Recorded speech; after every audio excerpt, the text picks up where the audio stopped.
मोदी सरकार का बहुचर्चित परिसीमन बिल क्या एक बार फिर खटाई में पड़ता दिखाई दे रहा है?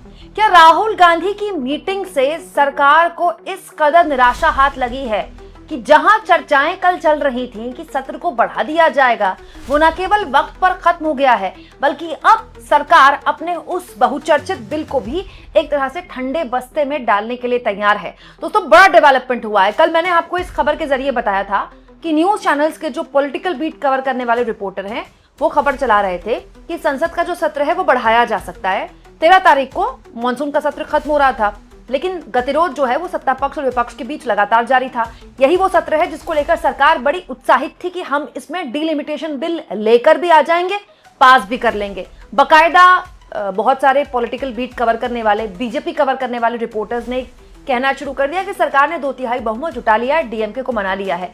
लेकिन अब जानकारी ये निकल कर आई है दोस्तों कि ना तो सत्र बढ़ेगा और ना ही डिलिमिटेशन बिल फिलहाल सरकार पेश करने की स्थिति में है। अब पेश कर पाएगी नहीं कर पाएगी आने वाला वक्त बता देगा, क्योंकि अगला हफ्ता अभी बाकी है। लेकिन आज जो बृहस्पतिवार का दिन है, आज सरकार वेट एंड वॉच करने वाली है। सब कुछ मैं आपको तफसील से बताऊंगी और ये कैसे सरकार के लिए एक बहुत बड़ा सेटबैक है ये भी मैं आपको बताऊंगी। लेकिन इस सबकी शुरुआत हुई कल मैंने सबसे पहले आपके सामने खबर रखी राहुल गांधी के चैम्बर में किरण रिजिजू जो कि संसदीय कार्य मंत्री हैं मीटिंग करने गए। अच्छा, एक और दिलचस्प बात बताती हूँ, इस मीटिंग में राहुल गांधी अकेले नहीं थे, प्रियंका भी उनके साथ थी। प्रियंका मतलब विपक्ष की तरफ से सरकार से बात कर रही थी, रिजिजू सरकार की तरफ से बात कर रहे थे। रिजिजू आए थे अमित शाह का मैसेज लेकर, राइट। हालांकि इस स्टोरी में भी मुझे थोड़ा झोल लगता है कि बीजेपी कवर करने वाले रिपोर्टरों की कहना है कि विपक्ष की तरफ से राहुल गांधी का जो मैसेज दे रहे हैं वो प्रियंका गांधी दे रही हैं, तो राहुल गांधी का मैसेज प्रियंका को देंगे, राहुल तो बगल में बैठे हुए थे। खैर जो भी हो, इस बीच जब ये मुलाकात हुई, करीब 50 मिनट की मुलाकात चली और शुरुआत में खबर आई कि गतिरोध खत्म करने की अपील को लेकर यहाँ रिजिजू आए थे, जो कि आए भी थे। लेकिन बाद में रिजिजू ने राहुल गांधी से महिला आरक्षण बिल और डिलिमिटेशन बिल को लेकर भी चर्चा की। देखिए, महिला आरक्षण बिल की आड़ में ही डिलिमिटेशन बिल सरकार लेकर आई थी पिछली बार भी, अप्रैल में भी। दोस्तों, सरकार ने कहा था महिला आरक्षण बिल में हम संशोधन करेंगे और जो आने वाली जनगणना है तो 2027 का जो आंकड़ा आएगा बेसिकली उसके बाद डिलिमिटेशन होना था। लेकिन सरकार ने कह दिया कि नहीं, हम तो उससे पहले ही कर देंगे। और जो लास्ट जनगणना है जो एक जमाने में हुई थी बहुत पीछे, कोरोना से पहले, उसके बाद तो कोई जनगणना हुई नहीं, उसी के आंकड़े के तहत हम जो है सीटें बढ़ा देते हैं। तो विपक्ष का स्टैंड उस वक्त भी क्लियर था कि अगर आपको महिला आरक्षण लागू करना है, हम आपके पक्ष में। अभी जितनी सीटें हैं 543 सीटों में ही आप जो है वो लागू कर दीजिए। और राहुल गांधी से भी रिजिजू ने जो मुलाकात की, राहुल गांधी ने बहुत क्लियरली स्टैंड किया कि डिलिमिटेशन बिल किसी भी हाल में विपक्ष उनका साथ नहीं देगा। लेकिन फिर चर्चाएं हुई कि नहीं, सरकार ने 2/3 बहुमत का आंकड़ा जुटा लिया है। लेकिन अब खबर ये आ रही है दोस्तों कि ना तो सत्र बढ़ेगा और ना ही सरकार डिलिमिटेशन बिल फिलहाल पेश कर पाने की स्थिति में है। उसका सबसे पहला रीजन तो यह है दोस्तों कि अमित शाह संसद से गायब है। वो संसद परिसर में आते हैं लेकिन संसद की कार्रवाई में शामिल नहीं होते हैं, क्योंकि सरकार के खिलाफ विपक्ष ने मोर्चा खोला हुआ है कि अमित शाह बयान दे। अमित शाह बयान देने की स्थिति में है नहीं, तो डिलिमिटेशन बिल पास कैसे करवाएगी सरकार जब अमित शाह होंगे ही नहीं सदन में? तो जवाब तो वही देंगे। दूसरा दोस्तों, सिंपल सी बात है, आंकड़ा नहीं है सरकार के पास। कैसे? अब इसको समझिए, लोकसभा का गणित क्या कहता है। मौजूदा सीटें हैं 543, अगर सरकार को बिल पास करवाना है तो उसको चाहिए 2/3 बहुमत, जो होता है 362 का। अभी एनडीए के पास है 319 सीटें, 319 सांसद। आपके 319 कैसे हो गए, बढ़ कैसे गए? बढ़ इसलिए गए क्योंकि टीएमसी के 20 सांसद टूट गए और दोस्तों उद्धव ठाकरे के 6 सांसद टूट गए, तो एनडीए की संख्या जो है वो बढ़ गई 319। हालांकि बीजेपी अब भी 240 पर है। अब इसमें कांग्रेस के पास है 98 सीटें। आप कहेंगे 98 कैसे? एक सीट कांग्रेस की कम हो गई है किसी वजह से, तो कांग्रेस के पास फिलहाल लोकसभा में 98 की स्ट्रेंथ है।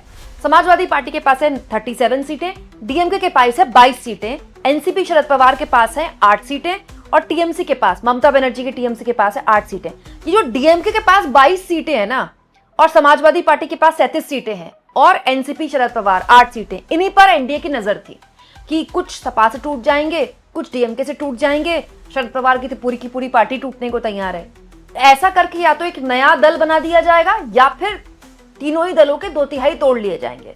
ये कैलकुलेशन था। कल दिन तक ये पॉलिटिकल बीट कवर करने वाले रिपोर्टरों ने चलाना शुरू कर दिया, नहीं 2/3 बहुमत जुट गया, 2/3 बहुमत जुट गया। मैंने कल भी आपको वीडियो बताया था कि अभी 2/3 बहुमत जुटा है नहीं जुटा है मैं नहीं कह सकती, क्योंकि डीएमके के आगे ना एक पशुपेश वाली स्थिति है। डीएमके को राज्य की पॉलिटिक्स करनी है, तमिलनाडु की।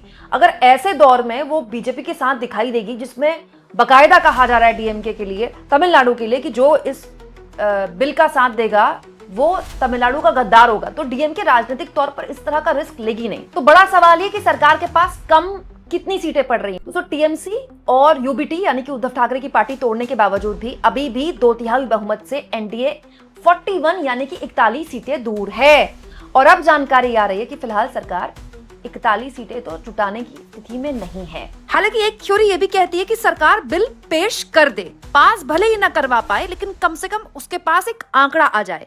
आंकड़ा जो उसके पास पिछली बार जब बिल गिरा था उससे ज्यादा है या कम है या उतना ही है, लेकिन कम से कम सरकार के पास एक निश्चित नंबर होगा। उस नंबर के बाद सरकार फिर देखेगी कि दोबारा कब वो बिल पास करवा पाती है कि नहीं करवा पाती है, क्योंकि उसके बाद यूपी विधानसभा चुनाव भी बीजेपी को देखना है।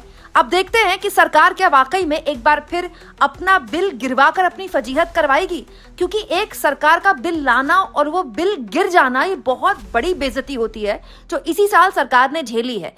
पहले ही परसेप्शन उसके खिलाफ चल रहा है, सरकार से कई मोर्चों में विपक्ष सवाल पूछ रहा है। ऐसे में अगर एक और बिल लाकर सरकार बिल पास नहीं करवा पाई तो फजीहत और बढ़ेगी। अच्छा, अभी एक और जानकारी मैं आपको बता दूं, अभी मेरी किसी से बात हो रही थी तो ये भी सुनने में आ रहा है कि आज जो है बृहस्पतिवार का दिन सरकार जरा परखना चाहती है कि भाई विपक्ष से जो अपील की है कि हंगामा ना हो, बिल हम पास करवा लें, अगर वो अपील काम करती है तो सरकार अभी भी वेट एंड वॉच की स्थिति में है। तो 100% कुछ नहीं कहा जा सकता। अभी फ्राइडे का दिन है, फ्राइडे भी संसद चलेगी चलेगी, वो अलग बात है कि चला पाए ना चला पाए सरकार।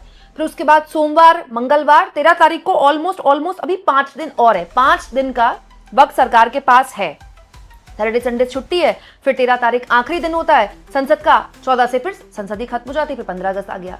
तो अभी सरकार के पास 5 दिन है। इन 5 दिनों में क्या वो बहुमत का आंकड़ा जुटा लेती है, विपक्ष से बात कर लेती है?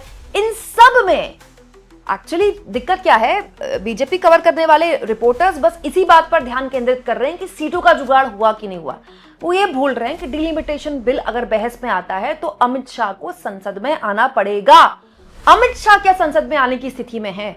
मुझे लगता है कि फिलहाल खटास में जो ये पूरा बिल गया उसकी रीजन ये है कि अमित शाह संसद में आने की हालत में नहीं है। आपको क्या लगता है दोस्तों, इन 5 दिनों में सरकार क्या करेगी? और राहुल गांधी के साथ जो 50 मिनट की जो मीटिंग हुई, क्या उसी ने सरकार को स्थिति स्पष्ट कर दी कि किसी भी हाल में विपक्ष फिलहाल फ्लेक्सिबल होने के लिए तैयार नहीं है सरकार के आगे? कमेंट बॉक्स में लिख के बताइएगा।